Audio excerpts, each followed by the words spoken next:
شو أعمل اللي شو قلبي معلق فيها من كتر الحكي الحكيو صاير بحلم فيها الجنة الجنة الجنة الجنة الله يكرمني فيها کر کے کہہ دیا وما علینا الا البلاغ، خط لکھ کر کہہ دیا وما علینا الا البلاغ، پوسٹر لگا کر کہہ دیا وما علینا الا البلاغ. یہ کوئی کام کسی نبی کا نہیں ہے. اپنی ذات سے چل کر جانا، اپنی بیوی کو، اپنے بچوں کو، اپنے وطن کو، اپنے کاروبار کو، اپنے گھرانے کو، ہر ایک کو چھوڑ کر نکلنا. یہ کہ ہر ایک کو چھوڑ کر اس لیے نکل رہا ہوں تاکہ بے غرض ہو کر نکلوں، اغراض کو چھوڑ کر جاتا ہوں. یہ کہیں کہ حضرت ابراہیم علیہ السلام کی ایسی تشکیل ایک تشکیل ہوئی جس میں کہتے ہیں کہ ہندوستان سے گزر ہوا ہے. مولانا یوسف رحمۃ اللہ علیہ کے مولانا یوسف رحمۃ اللہ علیہ فرماتے تھے کہ حضرت ابراہیم علیہ السلام کا گزر ہندوستان سے اس کا احتمال ہے کہ آیا ہندوستان سے گزر ہوا ہے یا نہیں ہوا ہے. افغانستان کے راستے سے آئے تھے، ہندوستان سے گزر ہوا ہے یا نہیں ہوا، مورخین کو اختلاف ہے. یہ فرماتے تھے کہ جب تم وہاں خدا کے دین کے تقاضے پر انبیاء کی نقلیں اتارو گے، جہاں انبیاء کا گزرنا محتمل ہے کہ گزرے ہیں یا نہیں گزرے، جب تم وہاں انبیاء کی نقل اتارو گے اور صحابہ کی نقل اتارو گے تو اللہ تعالیٰ تمہیں ضرور ہدایت دے گا.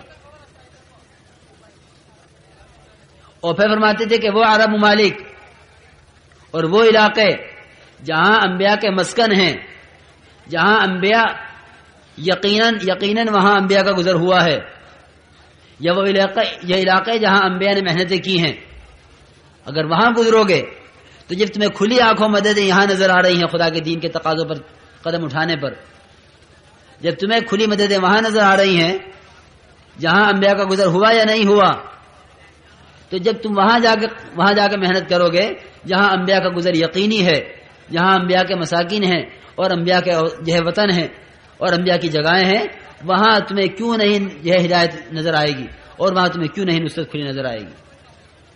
جب تم یہاں دیکھ رہے ہو کہ خدا کے دین پر قدم اٹھانے میں کھلی نصرتیں ہیں، تو یہ کہیں کہ جب ابراہیم علیہ السلام کا یہاں سے گزر ہوا تو یہ سب سے لمبی تشکیل تھی. اتنی لمبی تشکیل کے بعد بھائی دھیان سے بات سنو، حضرات کو بٹھا دو جو کھڑے ہوئے ہیں، بھائی بٹھانا ذرا ان کو.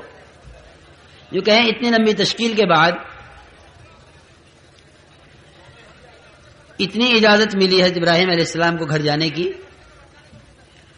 کہ آپ گھر جا سکتے ہیں لیکن سواری سے اترنے کی اجازت نہیں ہے. سواری سے اترنے کی اجازت نہیں، سواری سے اترنے کی اجازت نہیں ہے کہ اچھا جی یہی کروں گا.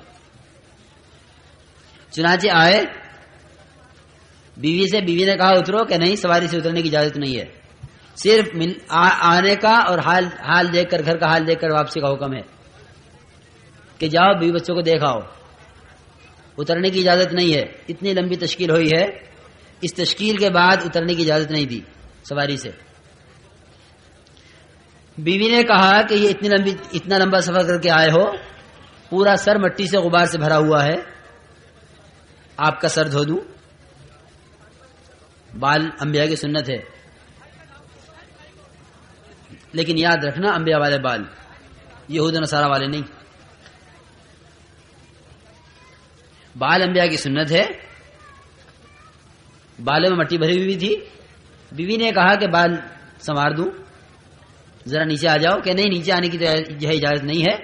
سواری پر بیٹھے بیٹھے ادھر بیوی پتھر پہ کھڑی ہوئی اور سر جھکایا دائیں طرف. بیوی سے کہا کہ تم یہ حصہ دھو دو. بیوی نے سواری پر بیٹھے بیٹھے نیچے کھڑے ہو کر سر کا ادھر کا حصہ دھویا، پھر کہا کہ ادھر آ جا، ادھر آ گئی، پتھر پہ کھڑی ہوئی، ادھر سر جھکایا، ادھر کا حصہ دھو دیا.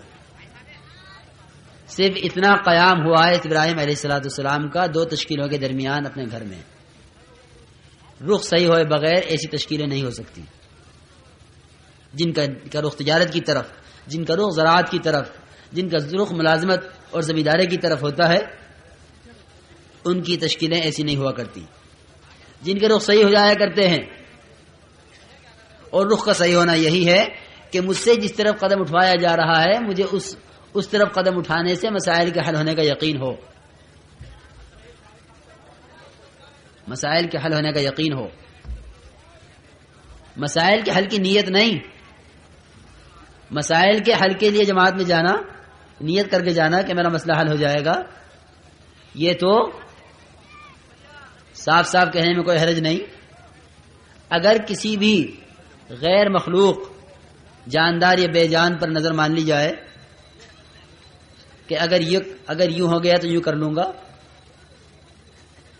اگر یہ ہو گیا تو فلاں جگہ مخمل چڑھا دوں گا، اگر یہ کام ہو گیا تو فلاں جگہ کھانا کھلا دوں گا، اگر یہ کام ہو گیا تو وہاں 71 باندھ دوں گا،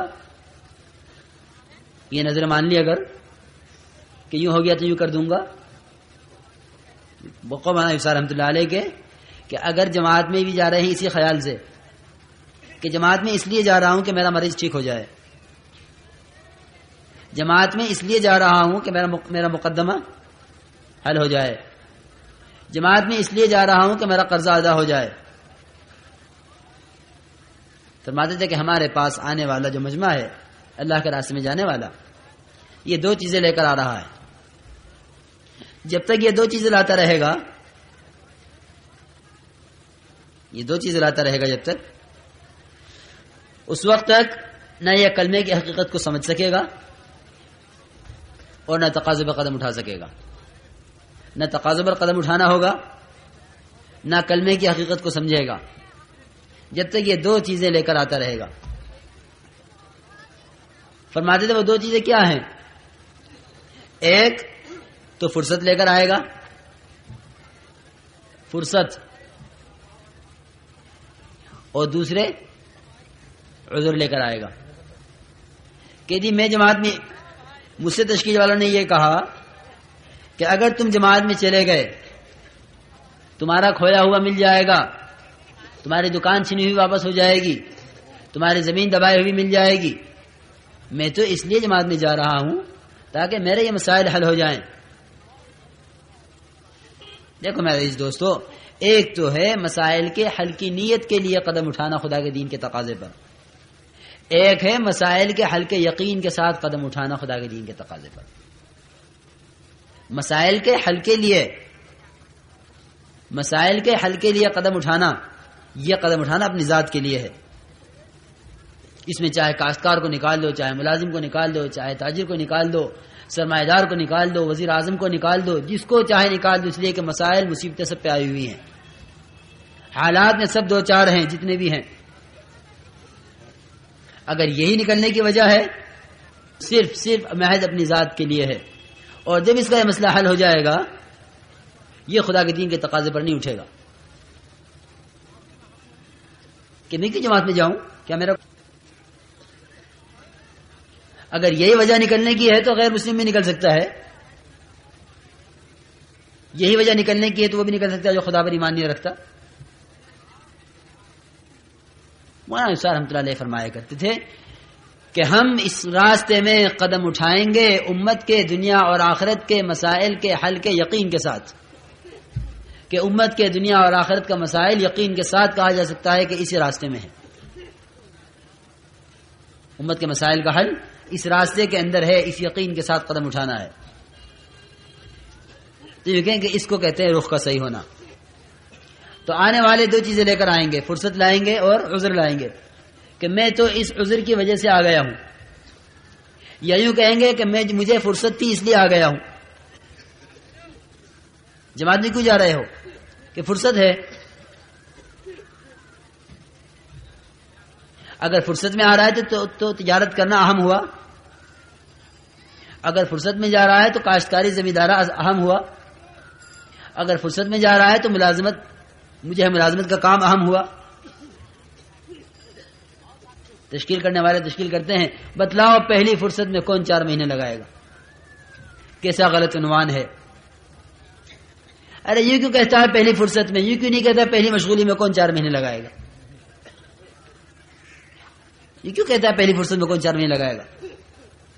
تو گویا نے سارے سننے والوں کو اس پر ڈال دیا کہ جب تک تمہارے پاس فرصت نہ ہو اس وقت تک تم جماعت میں نہ جانا. اور فرصت کب ہوگی؟ جب یہ سارا جھمیلا ہمارے ہاتھ سے چھوٹ جائے گا کہ تاجر کی لاش پڑی ہوئی ہے، تجارت سے کوئی تعلق نہیں رہا، زمیندار کی لاش پڑی ہوئی ہے، اس کا اپنے زمینداری سے کوئی تعلق نہیں رہا، کیونکہ اس سے پہلے کسی کے پاس فرصت نہیں ہے. فرصت تو جب ہوتی ہے جب اس کا ہاتھ پیر حرکت کرنے بند کر دیتے ہیں، کیونکہ اب فرصت ہو گئی ہے کہ لے جاؤ اسے جماعت میں، لے جاؤ اس کو جماعت میں، یہ کسی کام کا نہیں ہے. نہیں میرے عزیز دوستو، اس کام کی اہمیت تو ہمارے اندر اس سے آئے گی کہ ہم اس کام میں مشغولی میں نکلیں. لیکن کیونکہ محنت کا رخ بدلا ہوا ہے، اس لیے ہر آدمی اپنے آپ کو اس کام میں مشغول تر سمجھ رہا ہے جو کام اس کے کرنے کا نہیں ہے. قرآن میں کہیں نہیں فرمایا ہم نے تمہیں تاجر بنایا ہے، ہم نے تمہیں کاشتکار بنایا ہے، ہم نے تمہیں زمیندار بنایا ہے.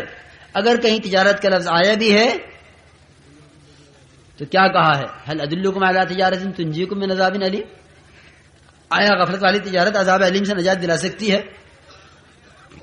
کہ جو تجارت غفلت میں ڈالے ہوئے خدا کے دین کی محنت سے وہ نجات دلا سکتی ہے؟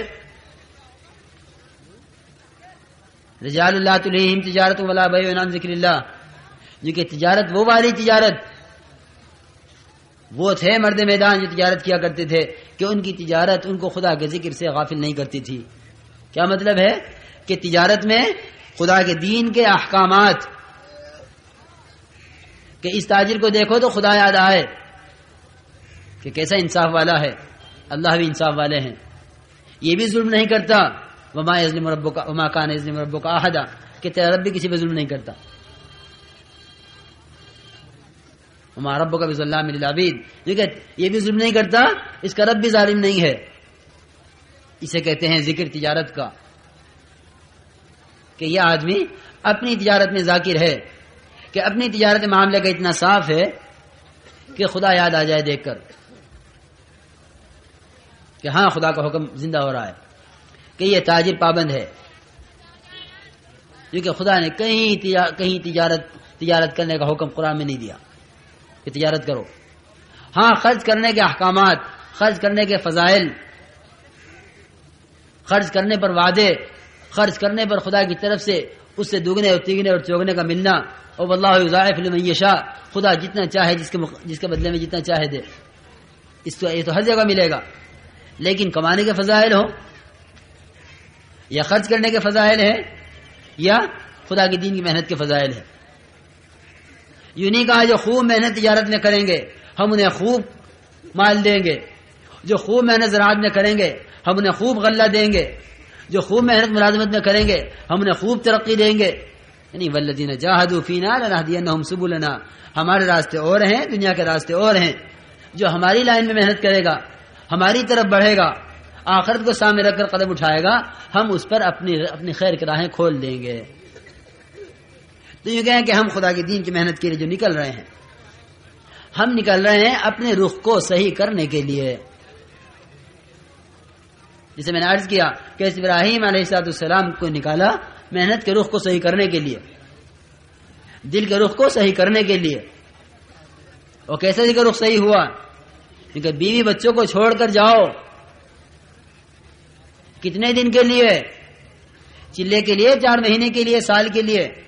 یہ کوئی بات نہیں ہوئی وہاں کہ جانا ہے. اور اگر چلے کے لیے بھی جا رہے تھے تو کیا وہ ذرا سا تھیلا کھجوروں کا اور کیا وہ ذرا سا مشکیزہ پانی کا یہ چلے بھر کی خوراک تھی؟ اگر یوں بھی کہا جائے کہ اس کی گٹھلیوں کو بو دیا جائے گا اور اس سے آئندہ غلہ اگتا رہے گا اور کھجوریں اگتی رہیں گی، تب بھی کہا جا سکتا ہے کہ تم چلے جاؤ، ہمارا اللہ مالک ہے.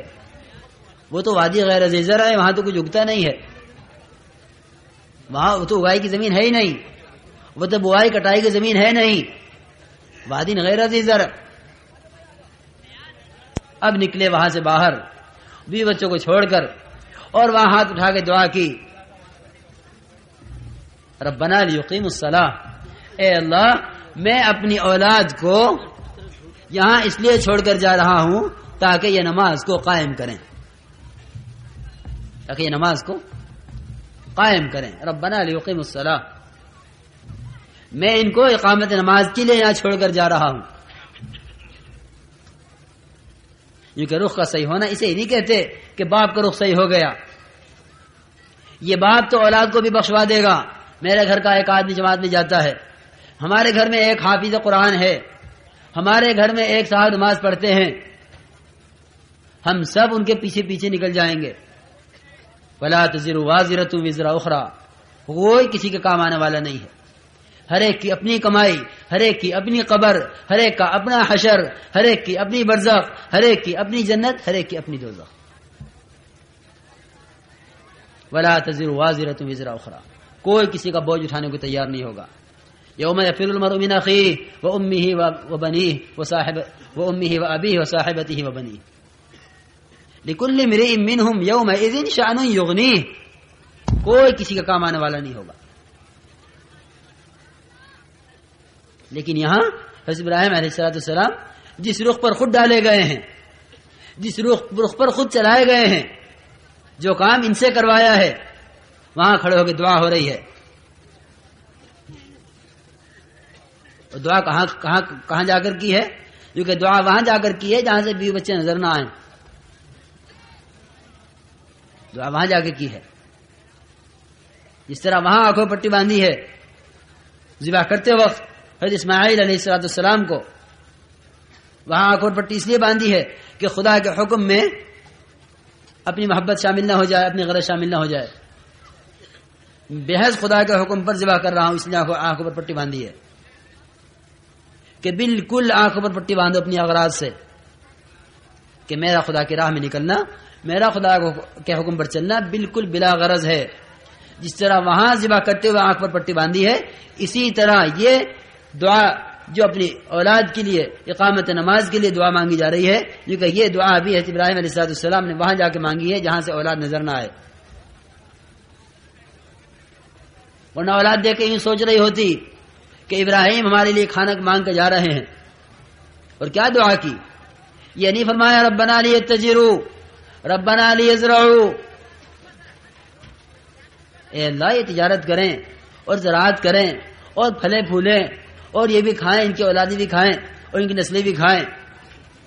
میں نے محنت کر لی ہے، میں نبی ہوں، میں تیرا برگزیدہ بندہ ہوں، میں نے یہ سارے مجاہدیں مشقتیں اٹھائی ہیں، میں نے تیرے لیے اولاد کو ذبح کیا ہے، میں نے تیرے حکم پر بیوی بچوں کو یہاں ڈالا ہے فقر و فاقے میں. اب تو اس سب کے مقابلے بدلے میں ان کے کھانے پینے کا انتظام کر. نہیں، ربنا لیقیموا الصلاۃ، ان کو تو اقامت نماز پر ڈال دے، ان کو اس کام پر ڈال دے جس کام پر مجھے ڈالا تھا کہ ان کا رخ صحیح کر دے. اقامت نماز رخ صحیح کرنے ہی کو کہتے ہیں، اقامت نماز. بلکہ یہ ترجمہ ہے مفسرین کا اقامت نماز کے بارے میں کہ رخ صحیح ہو دل کا، دل کے رخ صحیح ہونے کو کہتے ہیں اقامت نماز.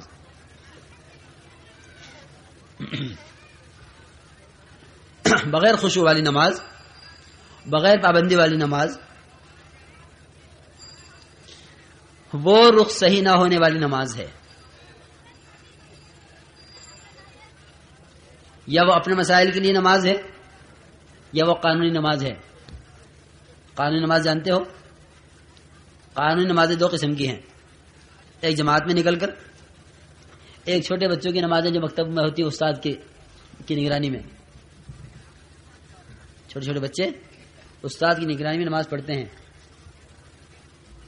کہ استاد کا نے قانون بنایا ہوا ہے مدرسے کا کہ کسی بچے کی نماز نہ چھوٹے ورنہ ایک وقت کا کھانا بند. مختلف سزائیں ہیں مدارس میں.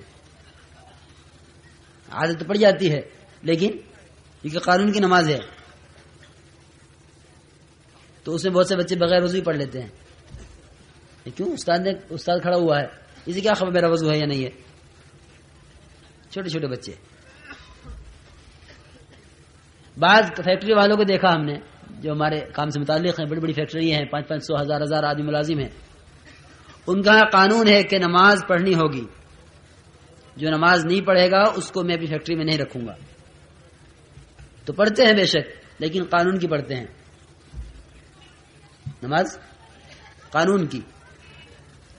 کہ قانون پڑھوا رہا ہے، ایمان نہیں پڑھوا رہا ہے. ایمان خدا کے حکم پر پڑھواتا ہے، اور بے ایمانی کے ساتھ تو قانون سے بھی نماز پڑھ سکتا ہے آدمی. قانون سے بھی اگر باہر کی محنت اگر باہر کے دباؤ سے پڑھ رہا ہے تو ایمان والی نماز نہیں ہے، اگر اندر کے تقاضے سے پڑھ رہا ہے تو ایمان والی نماز ہے. تو یہ کہ وہاں نکل کے دعا کی ربنا لیقیموا الصلاۃ فاجعل افئدة من الناس تهوی الیہم. جس طرح آپ نے سارے عالم کے انسانوں کو رخ ہماری طرف کیا ہے کہ سارے عالم کے انسان ابراہیم تمہارے پاس آئیں گے پیدل چل کر، اس طرح اے اللہ تو اس مرجعیت کو میری اولاد کی طرف پھیر دے. اگر یہ اقامت نماز پر آئیں تو اجعل افئدة من الناس تهوی الیہم، کہ لوگوں کے قلوب کو ان کی طرف پھیر دے. وارزقهم من الثمرات لعلهم یشکرون، اور پھر یہ تیرے ہو کے رہیں تو ان کی ضروریات کو پورا کر دے. تو یہ کہیں کہ یہ محنت کا رخ ہے. اس محنت کے رخ پر جب آدمی چلتا ہے تو اس کو اس راستے کی کامیابی نظر آنی شروع ہوتی ہیں. تو جو کچھ عرض کیا ہے، مقصد یہ عرض کرنے کا ہے کہ ہم اللہ کے راستے میں اسی طریقے پر، وہی راستہ ہے، یہ کوئی نیا راستہ نہیں ہے کہ اب تبلیغ کے نام سے کوئی نیا کام شروع ہو گیا ہے. تبلیغ والے یوں کہتے ہیں، یوں کہتے ہیں، یوں کہتے ہیں، یوں کہتے ہیں. نہیں، خدا کی قسم جتنے کام ہیں یہ سارے انبیاء علیہ السلام کے کیے ہوئے کام ہیں، دلائل کے ساتھ انبیاء کے کیے ہوئے کام ہیں سب.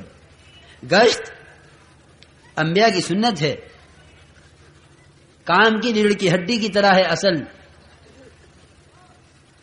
انفرادی دعوت انبیاء کی سب سے پہلی سب سے آخری سنت ہے کہ پہلے دن سے لے کر آخری دن تک انفرادی دعوت کا عمل جاری ہے.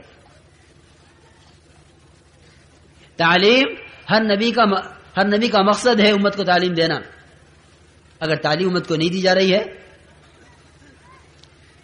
تو انبیاء کی بعثت جو انسانوں کو اس راستے پر لانا جس سے انسان میں اور جانور میں امتیاز پیدا ہو جائے، وہ عمل نہیں ہو سکتا اگر تعلیم نہیں ہے.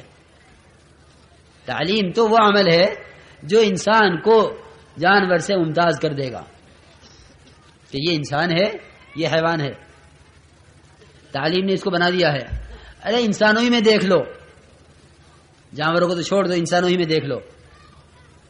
ہر ایک کہہ دیتا ہے کہ یہ تعلیم یافتہ طبقہ ہے، یہ جاہل طبقہ ہے، اور صاف نظر آتا ہے اس کی وضاقتہ سے، اس کے لباس سے، اس کی بول چال سے، اس کے مزاج سے صاف معلوم ہوتا ہے کہ یہ پڑھا لکھا آدمی ہے، یہ جاہل ہے.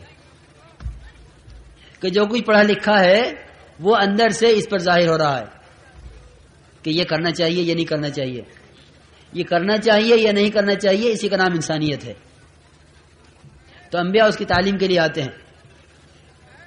اس لیے ہم اللہ کی راہ میں نکل کر جو جن اعمال کو کریں گے، یہ اعمال کوئی اجنبی نہیں ہے، یہ کوئی نئی بات نہیں ہے کہ میاں مولانا آثار رحمۃ اللہ علیہ سے پہلے تو کہیں نہیں سنا تھا کہ گشت ہوتا ہے. یہ کوئی نیا کام شروع ہوا ہے گشت کا. کیا کیا تھا جناب رسول اللہ صلی اللہ علیہ وسلم نے طائف میں جا کر، اور کیا کیا تھا ذوالمجنہ میں، اور کیا کیا تھا عکاظ کے بازار میں، اور کیا کیا تھا مکے کی بڑی بڑی نمائشوں میں، اور کیا کیا تھا موسم حج کے قافلوں میں، اور کیا کیا تھا موسم حج کے بازاروں میں اور میلوں میں. یہی کیا تھا، ایک ایک پر اپنے آپ کو پیش کیا تھا، ایک ایک پر پیش کیا تھا اپنے آپ کو. من یؤوینی، من ینصرونی، من یمنعنی. کون میری مدد کرتا ہے، کون مجھے ٹھکانہ دیتا ہے، کون میرا ساتھ دیتا ہے خدا کے دین کے تقاضے کو پورا کرنے میں؟ کون میرا ساتھ دیتا ہے خدا کے پیغام کو پہنچانے میں؟ یہی تو کیا تھا. اور کیا کیا تھا؟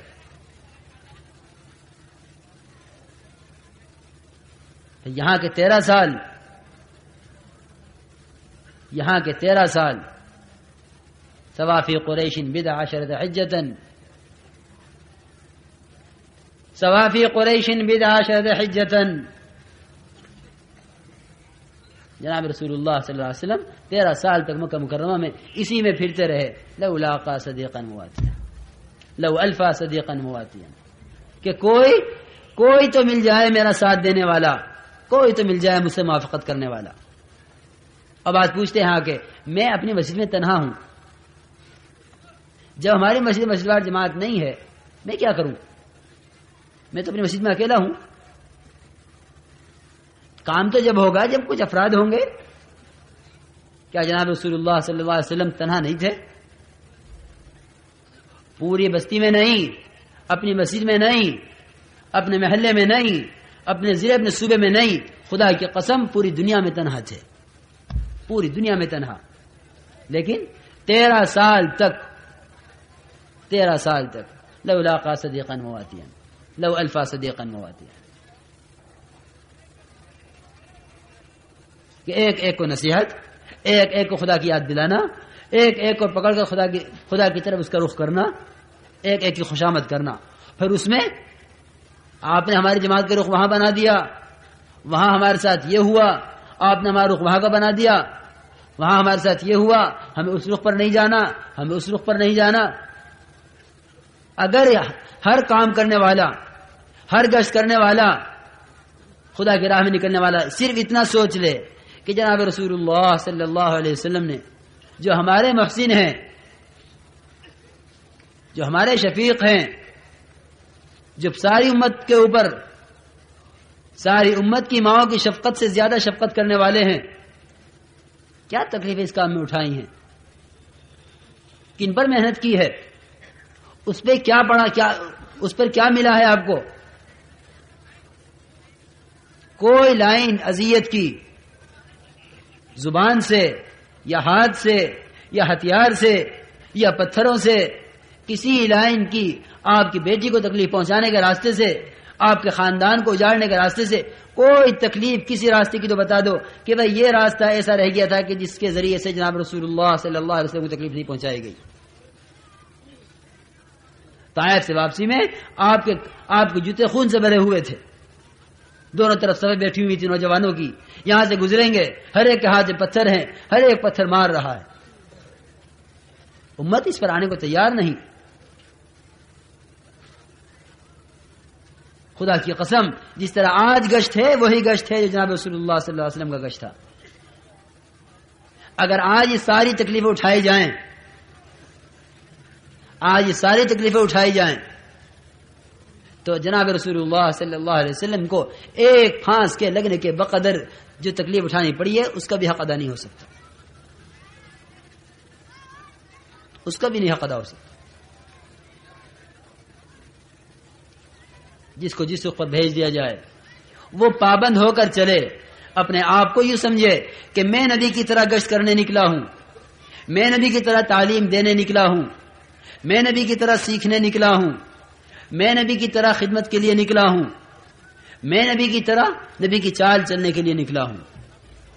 یہ ہمارے نکلنے کا مقصد ہے کہ ہمارے اندر وہ تمام اعمال دعوت کے اعمال کے ذریعے سے آ جائیں جو جناب رسول اللہ صلی اللہ علیہ وسلم خدا کے یہاں سے لے کر آئے ہیں.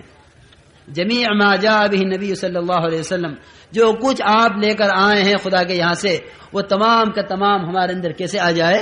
ہم اس پہ ادھر ادھر نہ دیکھو، دھیان سے بات سنو.